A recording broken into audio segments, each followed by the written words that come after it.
Hi, this is Angela with Danceable Thoughts. This is a low-tech version of tonight's Hear It Tonight, Use It Tomorrow. I hope you'll be patient with me. I'm just going to go through this and show you some of the things from the slides I hope you'll pay special attention to.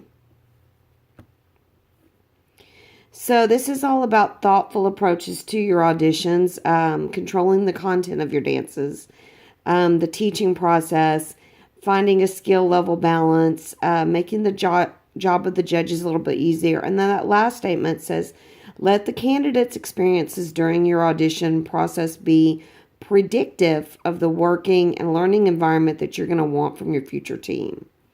Sometimes I think that's what gets lost. This one's just a couple of slides about learn from my mistakes. You'll be able to read this. And this one talks about repeats and putting repeats in your tryout dances. And I make the point that I think that it's a very important thing for your team dance, probably not so much for your officers. And then I won't call them so much mistakes, but experiences. And here are some things that have happened to me. The second and third line down there talking about phrases and terminology. I did actually experience a couple of years ago. I had a little captain up there teaching, and she was really struggling to cue. And so I jumped in and helped her because I wanted the optimal experience for my candidates as they were learning. And I also kind of caught them, those kids, by the time they're a senior on the team or a senior to be on the team, they can't always remember the way we did things in dance classes, dance education classes. So I would be very cognizant of the way my students were learning from the officer or the student leader. I made sure that there was a flow to what was going on, and so I made myself a more active participant and monitor in the process. And then that bottom line is very important. I really think it's great for the camaraderie that your current team helps the kids learn, but make sure they're not passing on bad info.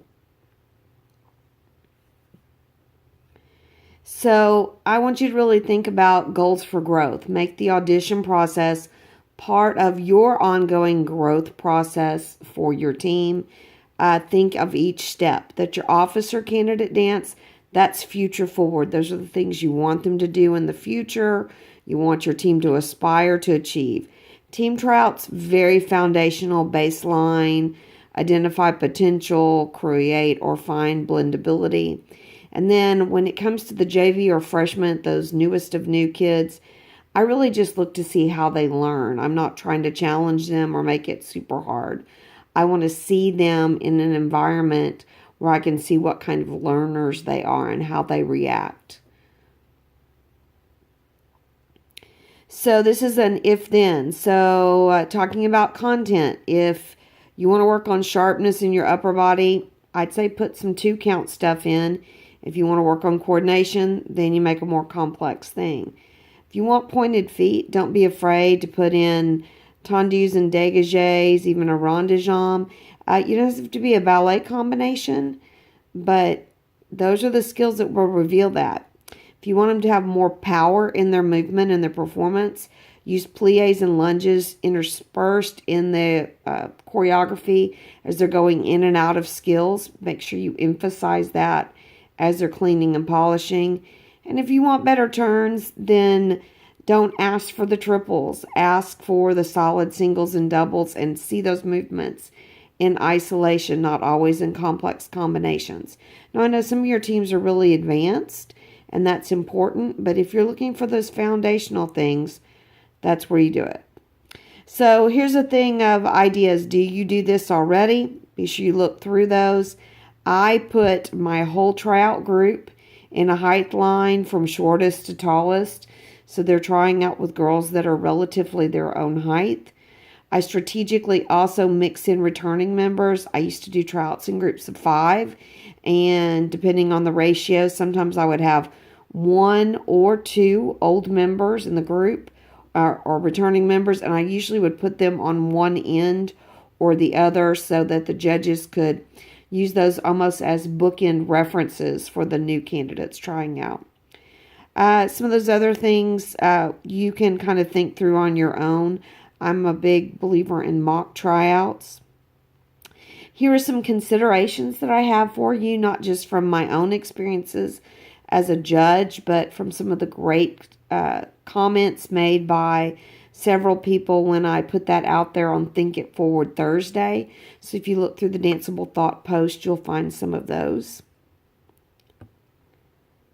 And my final thoughts, this is just a listing of thinking about compulsory skills, musical selection, monitoring the process. Something I can't really go into in depth right now, but be sure that what you want the judges to judge on, you have adequately created a point distribution on your score sheet. I'm a pretty good math brain, so if you have any questions about that, contact me directly and I will help you with your score sheets, especially for officers. I notice that sometimes people get that a little crazy. They want a 50-50 split, but their score sheets don't reflect that. 50-50 meaning 50% dance, 50% leadership.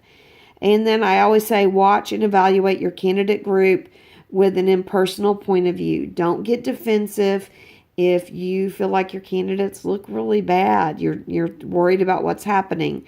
Remind yourself that your judges are coming in to assist you in picking out a team and making that team part of your continuum of your goals that you started and are hoping to build. So your ultimate goal is growth for your program, and it begins the moment of renewal when you take on that new group. So don't leave that to chance. So this is, again, Danceable Thoughts, and this particular PowerPoint is all about auditions. And as always, I like to be available to you. Please contact me through the Facebook page or at danceablethoughts.com. I'm looking forward to helping you through this process.